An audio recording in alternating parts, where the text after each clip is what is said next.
When you see someone ruining your child's birthday party and everyone just laughs, it breaks something inside you. My mom works in an office and I know how difficult it is to be a strong woman in situations like this.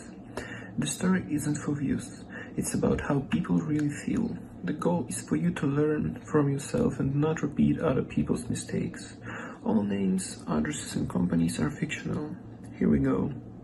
I knew something was off when Mallory stepped out of her SUV like she was being photographed by People magazine.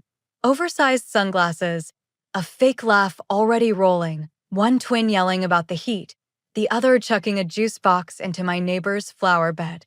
She swept into my backyard like a hurricane made of glitter and cheap perfume, dragging chaos and entitlement behind her. I was halfway through refilling the lemonade jug when she made a show of air kissing me and said, "Wow, brave of you to go this simple. But hey, kids don't care about quality, right?" I smiled.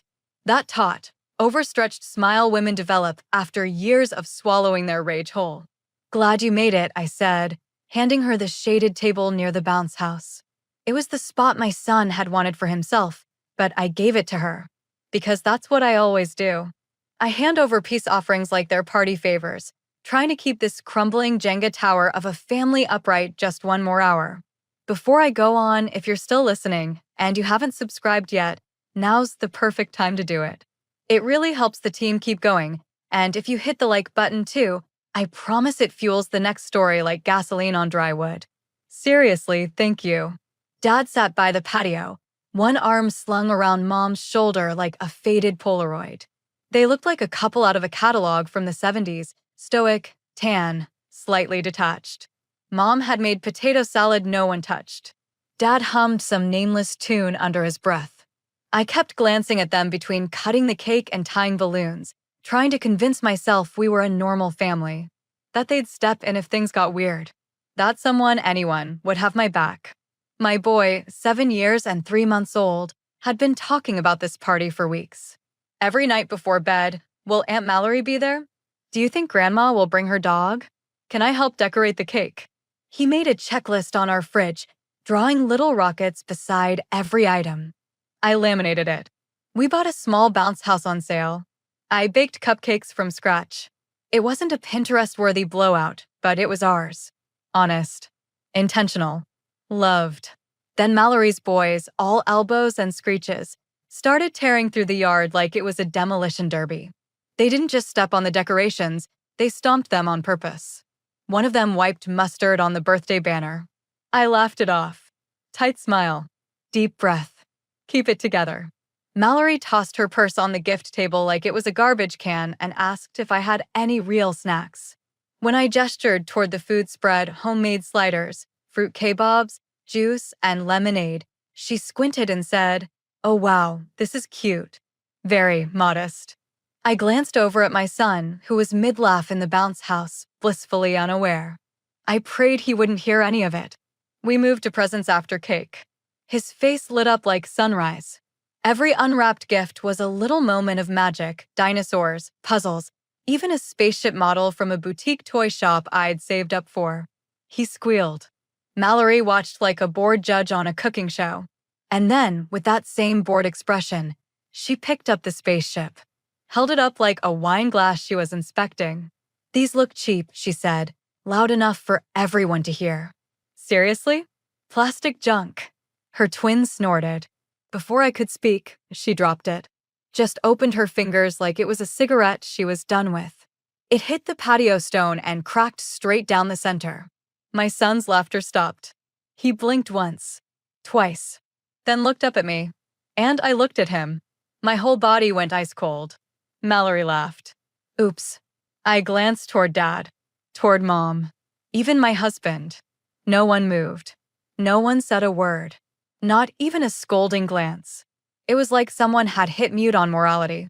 She picked up another gift. I stepped forward, but I didn't speak. My voice had caught somewhere in my throat, thick and sticky. Her twins started tearing into other boxes, giggling like it was Christmas morning. My son backed away and grabbed onto my leg, burying his face into my jeans. He didn't cry. Not yet, but I could feel the tremble in his hands. I didn't shout. didn't scream. I just lifted him into my arms, turned my back to the scene, and carried him inside. From the kitchen window, I watched them all, the people I was born to, the ones I'd spent years defending to therapists and sleep-deprived journal entries, sitting under string lights, sipping lemonade, laughing. Like it was just another day. Like they hadn't just broken something irreparable. Not a toy. A line. A rule. A bond. And I remember thinking, as I locked the sliding glass door behind me, this wasn't a crack. This was the start of the fault line. After cake, the sun had dipped just enough to cool the air, and the yard glowed with that soft early evening light that makes everything look better than it is. My son had icing on his nose and joy smeared across his face as he reached for the first wrapped gift. The bounce house was deflated. The kids gathered around like satellites orbiting his happiness. For a moment, just a moment, I thought maybe Mallory wouldn't ruin it. Maybe she'd let him have this one thing. Just one. The first package was a puzzle, dinosaurs, his favorite. "I love it," he shouted, holding it up. The next was a remote control car, blue with racing stripes. He gasped and ran it across the pavement, laughing when it turned too fast and spun out. Everyone clapped. Well, almost everyone.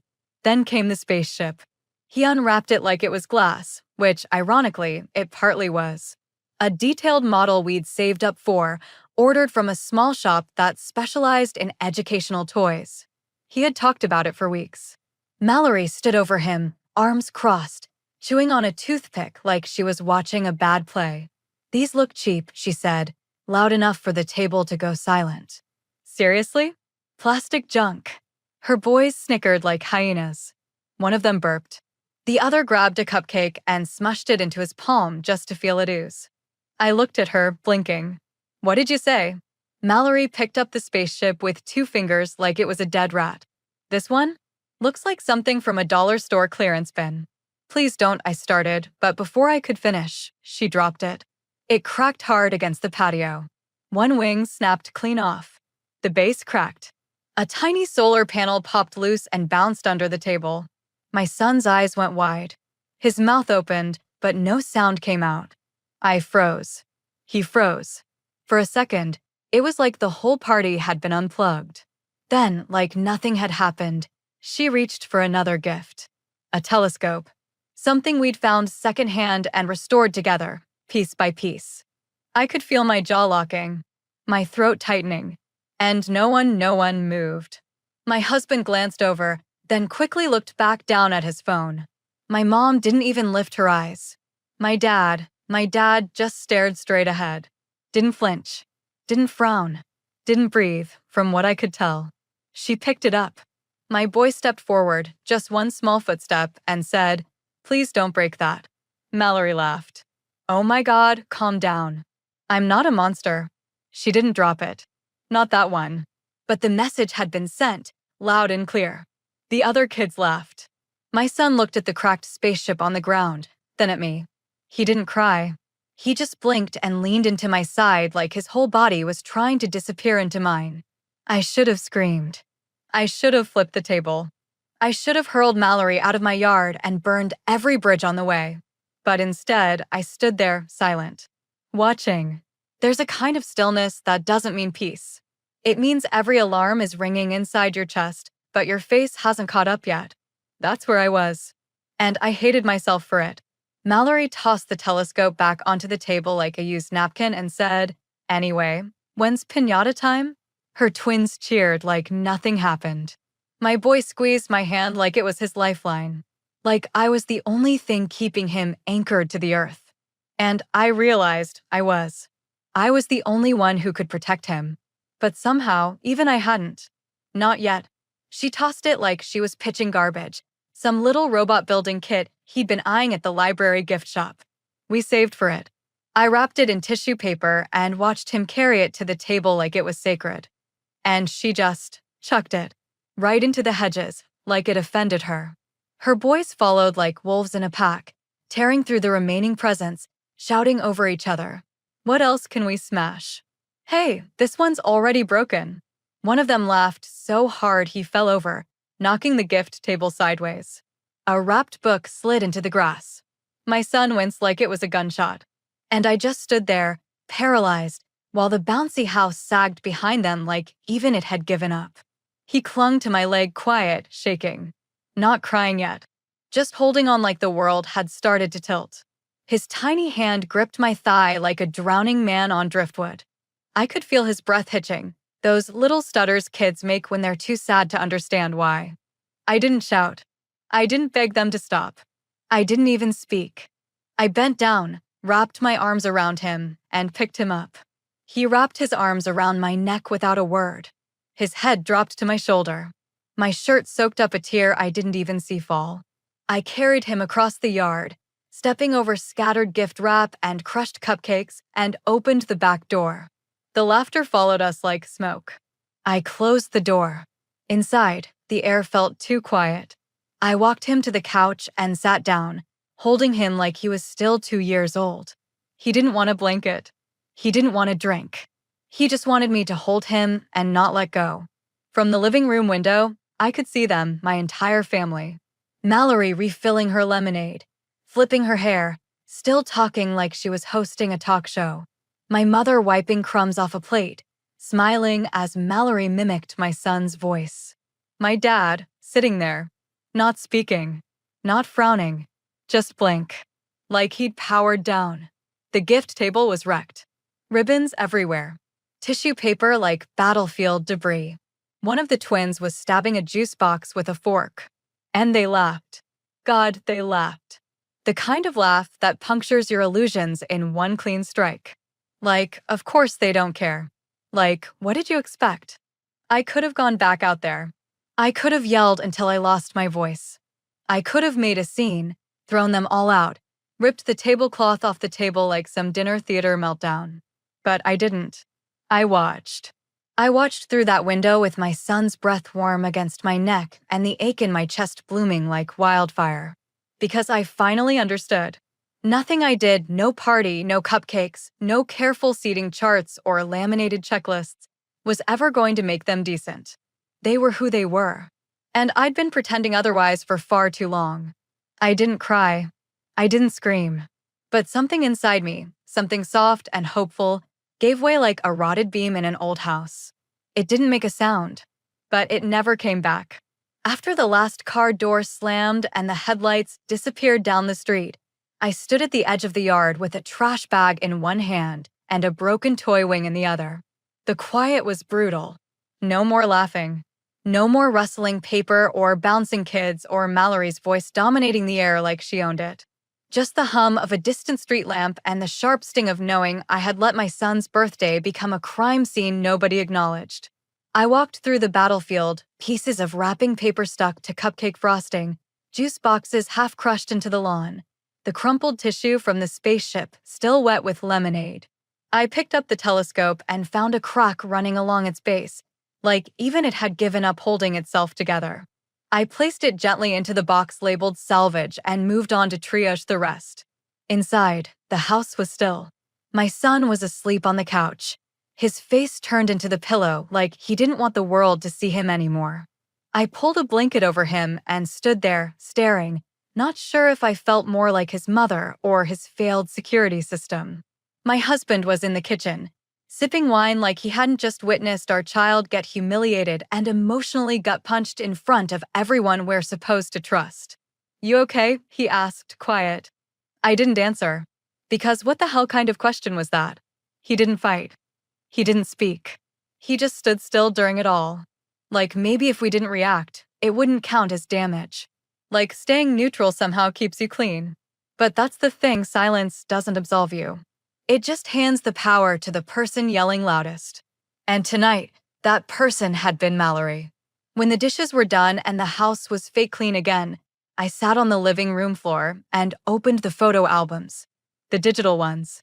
The ones I hadn't touched in months. Birthday after birthday. Year after year. Mallory making fun of the themes I picked. Laughing about my try-hard mom energy. Her kids blowing out the candles before mine could make a wish. Dad chuckling. Mom shrugging. Nobody ever stepping in. Not once. I watched one old video, my son's 5th birthday. He was trying to show his new toy dragon to my mother. Mallory's boys ripped it from his hands and flung it into the kiddie pool. He cried. My mom looked at him and said, "Oh, honey, it's just a toy." Another birthday, Mallory mocking the homemade banner I stayed up all night making. "Looks like a Pinterest fail," she had said, loud and laughing. Why had I forgotten all this? No, not forgotten. Buried. Rationalized. Minimized. Because I wanted a family. Because I wanted to believe they meant well. Because I needed the story to stay whole. I opened my text threads with Mom. Every message she'd sent the night before a family event. Don't overreact if Mallory jokes again. Let's keep the peace. She means well, you're just more sensitive. Even my husband's replies when I tried to vent. That's just how your sister is. Don't let her get to you. You know she loves the attention. Yeah, well, attention's a hell of a drug. And no one ever makes the addict stop when the audience keeps clapping. I scrolled through all of it until the screen blurred. Until my chest hurt. It wasn't about the toys. Or the party. Or the cake. It was about the ecosystem. The unspoken rules. The way Mallory could humiliate a child and everyone's instinct was to smooth it over, not stop it. And I'd been part of it. Every time I didn't scream. Every time I played peacemaker. Every time I handed her the good seat and let her win. I wasn't innocent. But I was done pretending I didn't see it. It was almost 3 weeks later when I opened the message from our neighbor, Kim. "Thought you might want this," she wrote. Caught it while I was filming the kids in the bounce house. No caption. Just a video file. I didn't open it right away. I was in the middle of folding laundry, my son's favorite Rocket pajamas, the ones we barely got to wash because he wore them every night since the party. I tucked them under his pillow and sat on the edge of my bed. My phone was still glowing. Curiosity gnawed at me until I gave in. The video opened with a shaky view of the bounce house, kids jumping like popcorn. But the camera slowly tilted left, catching the gift table. Mallory, standing like she owned the place, spaceship in hand. Then the drop. I felt my stomach clench all over again. The sound was sharp, even through the screen, the toy hitting pavement and cracking like a dry bone. My son's voice didn't even register in the chaos. There were just laughs. Her boys high-fiving. Mallory doing that awful shoulder-shaking laugh she does when she's proud of being awful. But that wasn't what gripped me. In the corner, barely in frame, was my father. He wasn't watching Mallory. He was watching Mom. First, he smiled. Not a kind smile. The kind you wear when something inside you snaps, but you've already run out of words. Then he reached into his pocket. Not his front one, his hip pocket. The one where he always kept his ring when he worked with tools. Except he hadn't fixed a damn thing in years. And then, as calm as if he were adjusting his watch, he slipped the wedding band off his finger. He set it on the table next to his lemonade. Mom didn't look at him. She just kept nodding along with whatever Mallory was saying. Like she didn't notice. Like that gesture wasn't the quietest scream in the world. And then, barely audible, but there it was. For words. I'm done with this. I paused the video. Rewound it. Turned the volume all the way up. Played it again. Same soft delivery. Same haunted clarity. I'm done with this. He wasn't angry. He wasn't crying. He sounded like a man who'd spent 4 decades in a room with no windows and had finally found the door. I stared at the screen. The party froze in that moment. Mallory mid-laugh. My son mid-grief. My mom mid-denial. And Dad mid-departure. My fingers hovered over the phone. I thought about texting him. Thought about calling. But instead, I sat there and let the reality sink in. All my life, I thought he was the stable one. The anchor. The guy who held everything together while the rest of us screamed and slammed doors. The quiet hum in the background, steady as ceiling fan blades. But maybe that hum wasn't peace. Maybe it was the sound of someone waiting. Waiting for the last straw. For a moment so grotesque, so devoid of decency, that even he couldn't stay silent. Mallory had laughed. Mom had nodded. And Dad had finally left. Not physically. Not yet. But emotionally, he had crossed a line I hadn't even known existed. And suddenly, everything I thought was solid, every assumption about who my parents were, what they stood for, how they endured, felt like sand underfoot. He'd watched a 7-year-old boy have his heart shattered and said nothing. But he said it now, to himself. I'm done with this. And for the first time, I realized I wasn't the only one who had been pretending. Not by a long shot. I waited until the house was quiet, really quiet. Not just the absence of sound, but the kind where even the walls feel like they're holding their breath.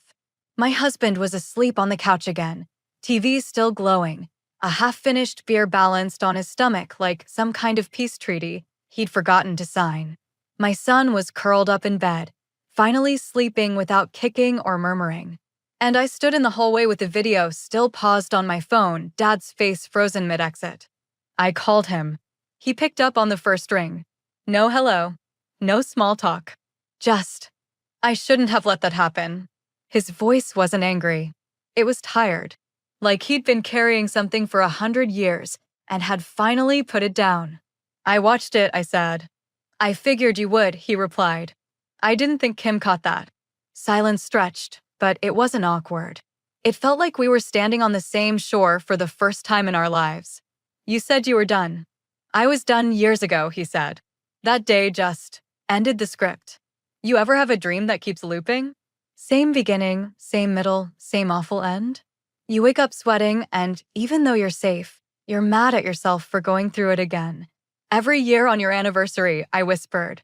He gave a short laugh. Yeah, that tracks. 3 days later, he moved out. Just gone. No fight. No shouting. No late-night suitcase packing or slammed doors. He waited until a Tuesday, drove to the bank, then called a moving service. Took his things while Mom was at her book club and left a typed note on the counter. All it said was, I love you. I don't want to hate you. So I have to go. Mom didn't cry, didn't scream. She called a family meeting and told everyone he needed space to reflect. Like he was off at some silent retreat in the woods, not reclaiming decades of swallowed pride. Mallory called me 30 minutes after the meeting ended. You happy now? She snapped, voice sharp and shallow. You broke Dad. You broke the whole damn family with your constant whining and your, emotional hypersensitivity. I didn't respond. She kept going. You act like you're better than the rest of us because you read parenting books and decorate with chalkboards and have feelings about feelings. You want a medal for being gentle? For caring? Look where it got you. Dad's gone, Mom's a mess, and you're raising a little snowflake who's gonna grow up afraid of his own shadow. Still, I said nothing. Not because I didn't have words. I had enough to burn her whole life down with surgical precision. But I didn't need to anymore. She wasn't attacking me. She was scrambling, flailing, because someone had finally cracked the glass she danced on. And it wasn't me, it was Dad, her one untouchable audience member, her default applause track, her silent cosigner. And now he was gone. That night, I sat with my son on the living room rug and helped him reassemble the broken spaceship with glue and tweezers. We didn't say much, just worked quietly, patiently. It didn't look the same when we finished. Some cracks were too visible. Some parts no longer fit quite right. But it stood. It stood on its own. And so did I. I parked halfway down the block, watching the house through the windshield like it was some stage set I wasn't quite ready to enter. The porch lights were already on, the shadows of people passing in and out of the front window. Laughter floated down the street, too loud, too performative. Like a sitcom laugh track turned up one notch too high. I waited until the ham would be sliced, the wine half drunk, and the noise just enough to cushion my silence. Then I walked up the drive, alone. Mallory opened the door, arms wide, all pageant smile and faux warmth. There she is, she said like we'd had lunch last week. You're late. You missed the prayer. And Mom made that cranberry thing you like, even though no one else touches it. I walked past her without a word. She didn't stop me. She just kept talking, trying to steer the atmosphere like she always did. You didn't bring your little guy? She asked, loud enough for a few relatives to turn their heads. I didn't answer. I carried a small gift bag in both hands like it was fragile, and it was. The repaired spaceship. Glued with care, every crack sealed, lacquered until it gleamed under the entryway chandelier. The base was mounted in glass. A small brass plaque at the bottom read, "Reentry." Mom was in the dining room, fussing with napkins she'd already placed 10 times. Her smile tightened when she saw me, then softened when she saw the bag. "I didn't expect you to come," she said, voice low. I handed her the gift. She opened it gently, lifting the spaceship like it was a relic. For a moment, she didn't speak, just stared at it, fingers tracing the tiny grooves. I watched her mouth move, one word forming and dying before it left her lips. Then finally, she whispered, "You're not bringing your son?" I met her eyes. "Not until he's safe here." It wasn't a threat. It wasn't a punishment. It was a boundary. Simple. Final. She blinked, looked down at the spaceship again. The cracks, though polished, were still visible. You couldn't miss them. I turned and walked toward the living room, pausing just long enough to let the tension settle like dust behind me. Mallory was already at the wine, telling someone I stormed in with a shrine to a plastic toy. I didn't flinch. I didn't correct her, because it didn't matter anymore. She wanted chaos. She fed on it. I'd stopped feeding her. In the corner, one of my cousins caught my eye. She gave a small nod. Not approval. Not pity. Just acknowledgement. Like she saw it. Finally, the shift. I stayed an hour. Long enough to make my presence undeniable. Short enough to leave before Mallory's stories turned crueler, louder, more performative. As I grabbed my coat, I passed the dining room again. Mom was still holding the spaceship, her hand trembling just slightly. I didn't say goodbye. I just stepped back into the cold night air, letting the warmth of the house fall behind me like a curtain closing. Because some dinners aren't worth staying for. And some silences speak louder than slamming doors. It snowed the week before Christmas. The heavy kind that quiets everything, coats the trees in stillness, makes even the ugliest street look poetic.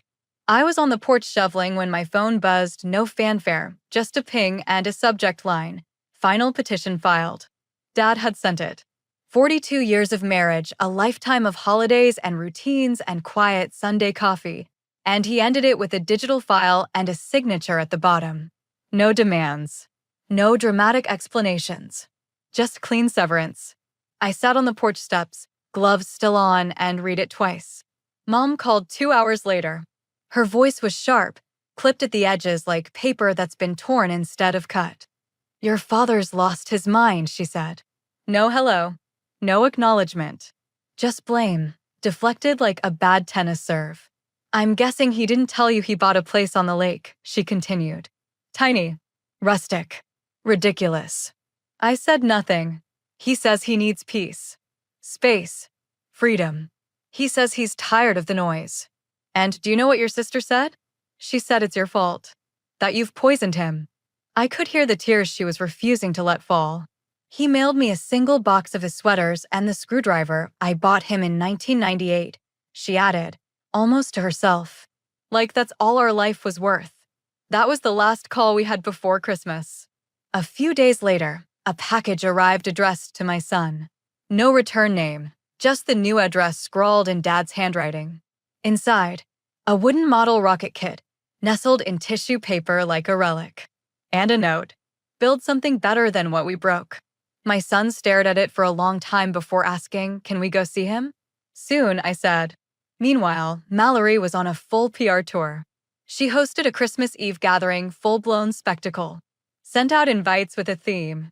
Forced the kids into matching pajamas for Instagram.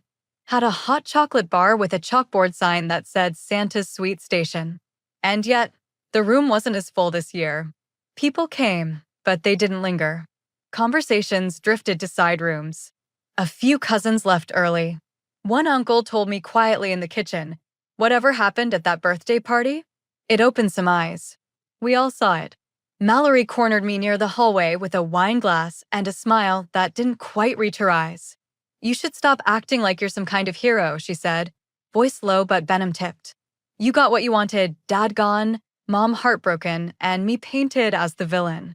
I met her eyes. Calm. Steady. "I didn't paint anything," I said. "You just hate how visible the cracks are now." She scoffed and turned back to the living room, laughing louder than she needed to. But it wasn't the same. The center of gravity had shifted.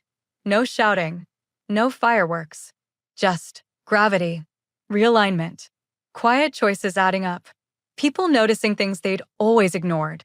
That it wasn't about one bad party or one broken toy. It was about years, habits, the way Mallory always managed to be the loudest, and how we all confused that with being right. I stayed for a while, then left without saying goodbye. Drove home through snow-lined streets, the rocket kit seat-belted in the back beside my sleeping son. Something had cracked open this year, but not everything that breaks stays broken. Some things let the light in. Spring came early that year. The kind where the air doesn't ask permission, it just arrives, soft and warm, carrying the scent of thawed earth and lake water. My son turned 8 in March. No balloons. No bounce house. No cousins tearing through wrapping paper like wolves. Just a small overnight bag, a cooler packed with sandwiches, and a new ritual neither of us had a name for yet.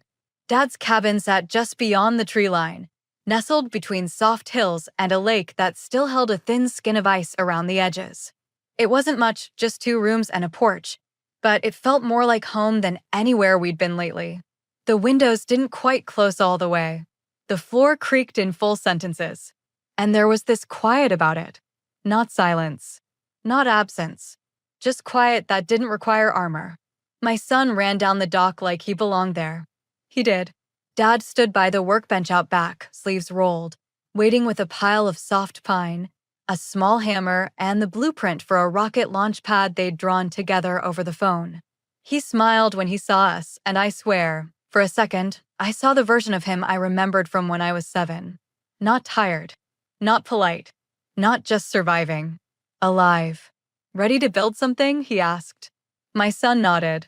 He dropped his backpack on the porch, grabbed the hammer, and got to work like he'd been waiting all year to put something back together. They didn't talk much. Just worked. Measured. Cut. Aligned.